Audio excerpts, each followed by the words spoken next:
since I haven't had somebody from narrative really on, where would you say the state of narrative and world building is in game dev today?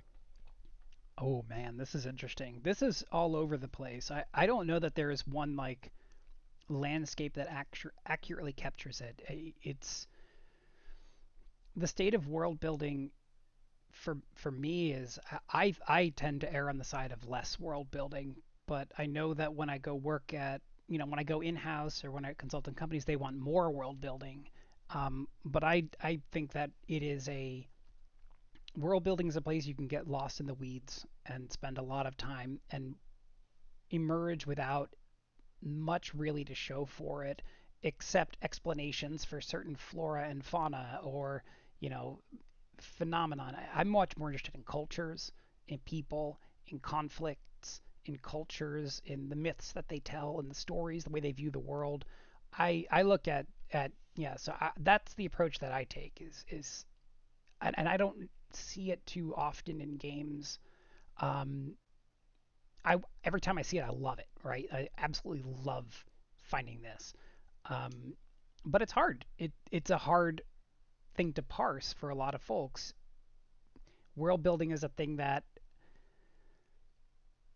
it can kind of be a trap, right? You can spend too much time, and I think it's world building needs to exist to the point where it enriches the player's experience, creates depth for the player, but really it has to bridge and create the relationship between the playable character and the world itself that you're playing the game, right? Like that's the relationship that's key. So anything that doesn't really serve that relationship in the end for me is like I think you can push that off to like later until it really needs to be something. But early in a process when I'm brought in for consulting work, it's early in a process and I say don't the devil is in the details. You don't want to go too detailed too soon.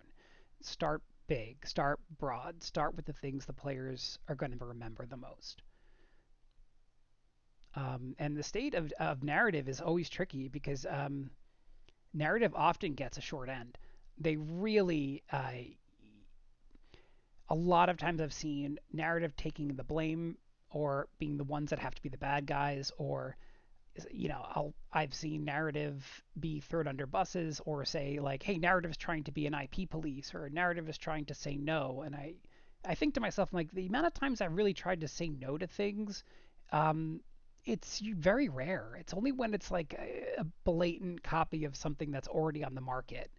And even then, a no is not really the goal of any narrative writer. Our goal is flexibility. The best narrative writers, narrative designers, narrative, craftsfolk working today is that we're flexible, right? Like we're used to having three other pitches under our arm in case you don't like the one that, we just gave you. It's like, okay, well, I got four more. What would you like here? You want to try some of this? It's that being able to pivot and lean into what it is that the designers are really looking to capture, and that I think is what good narrative partnership looks like. And I see so many good narrative partners out there, and they're all getting laid off, and it makes me really, really sad, because there is a slight, not a slight, there's a bias that narrative isn't that important in games, and I think part of that is a lack of understanding of what narrative really is and what it does. I think there are people that will assume narrative is going to come in and run the show and make it our game like we're going to do this and everyone's going to work. It's like, no, I've Right, never worked right. with a writer who feels that way. That example is interesting because League of Legends would be one where a lot of people would say, "Hey, narrative's like not that big a deal. This is a competitive esports style game. It's a Hmm. MOBA.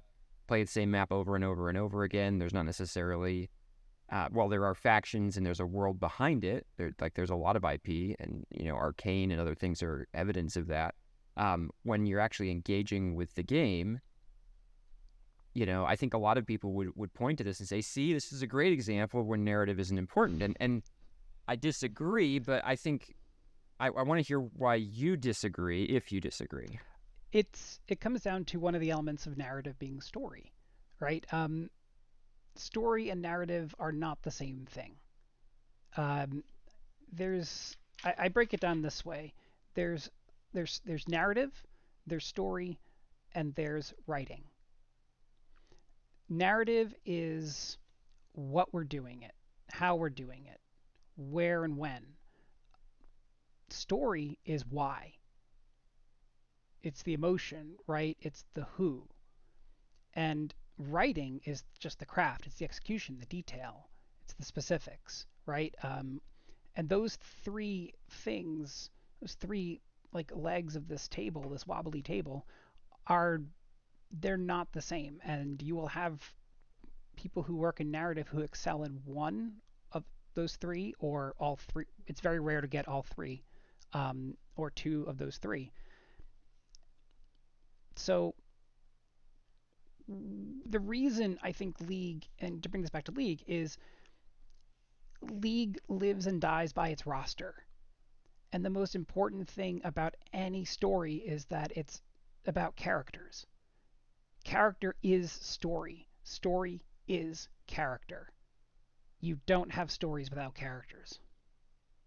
And if you have characters, you have a story, whether or not it is a story that the player is playing at that moment, or it's just the story of that character. There's two games that are coming to mind for me right now as we're discussing it, and one is Helldivers 2 came out recently, where I think their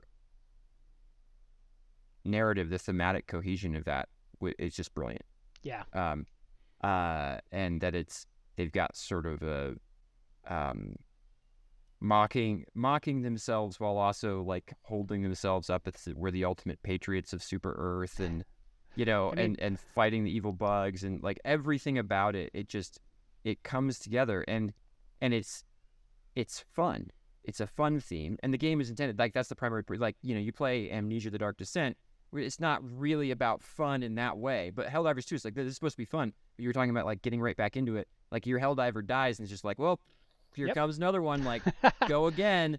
And it all You are it all comically disposable, like in yeah, the grand exactly, scheme of right. it, yeah. And it's so well done thematically. And the other one that is, I think, in a very different, because when I see Helldivers 2, I go, wow, it looks like someone really put some thought into this, because it would be easy to mess that up. The jokes don't land, or whatever. Like this just doesn't work. You tried to bridge too far of a gap in terms of the uber patriotism with the comedy and the disposability, but with the power and like all the different sort of things that they're capturing. And yet, so let's take another one, which is PUBG. Mm-hmm. And I think what's fascinating is like, well, PUBG doesn't use stories. Like, what are you talking about? PUBG is it is that same repeatable story, and it's not perhaps a realistic story, but who cares? Neither is Helldivers 2. It's like a bunch of college students drop out of an airplane onto a part of Russia, an abandoned part of Russia, covered in well, at the start mostly clothes, but a few weapons here and there, and then you're gonna box it out and shoot it out until one is left. And it's Hunger Games, right? But it's so well. It's simple. It's King of the Mountain, even but before that, right? Like it ties it together. And I think this is something where people would point to that, I think, a lot and say like, look, see, narrative doesn't matter. I'm like, no, what are you talking? There are so many ways you could do this badly. I mean, I want to call out there's also Free Fire, right? Garena. I worked with them for a little while, and I thought what I liked about Garena was exactly the thing that like they had that PUBG didn't, which is characters with abilities and personalities.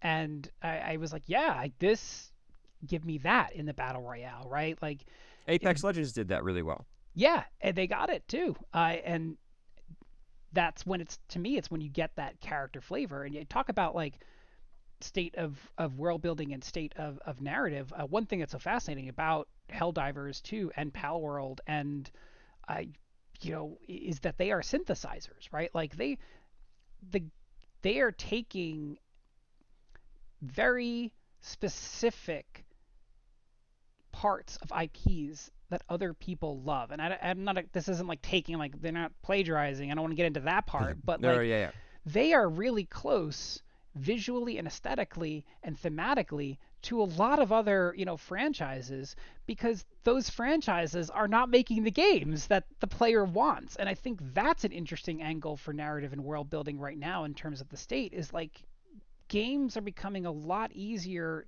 in some cases to make or spin up that people want a fantasy of a game or a world or an IP that they loved, but that just has never had a good game or doesn't have a good game right out now or doesn't do it in the way that I want to play that game, right? Like it doesn't scratch the itch.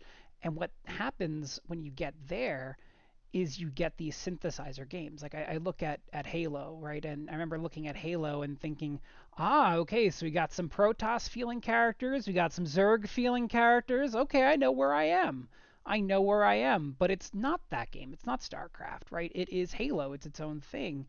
Um, but it synthesized all these elements of other fantasy and sci-fi IPs and franchises that I loved into a very satisfying first-person shooter, which were like my favorite kinds of games. So it hit the mark for me in a way that like I remember for a long time they were trying to make like StarCraft Ghost and like that never came. I don't know if it ever came out, and I was always excited, but it was never a first-person shooter, and I was like, I want an FPS. I want a good FPS. I like them. I like FPSs. I want it's that kind of thing is going to happen because you're getting to that stage and where the technology is becoming available and people are going to start taking the things that they love and making things that are close enough to them and making the game that they wanted to play. And I think that's interesting. And I think it's a good challenge to those franchise holders to open up their franchises to different kinds of games and to different kinds of developers who can turn things around faster. And I think that's what's going to lead to another boom in the industry is like people are going to realize, hey, they're eating our lunch with a game that looks kind of like our franchise, but isn't. So let's go find a team and get this game out, and let's find the right team to get this game out, and let's find people who have the passion for the material to bring it to life. That's what it felt like working on Space Marine 2, to be honest. Like that, the team was the most knowledgeable creatives, devs of the Warhammer franchise. Like I would make a pitch and I would have four people telling me like that is not how the universe works and like it would be this and this and this and we're doing it this way because of this. And I'd be like, oh wow, that's a really good reason. Um, and so I bought the books. I've read through the books. I understood most of it at this point. But we work closely with Games Workshop, to make sure that we get things right as we possibly can. Um, Well, and so let's yeah, let's hit that. Like, so Space Marine 2 that just launched. What yes, uh and is doing quite well. I So congrats. thank you. I know that's got to feel good.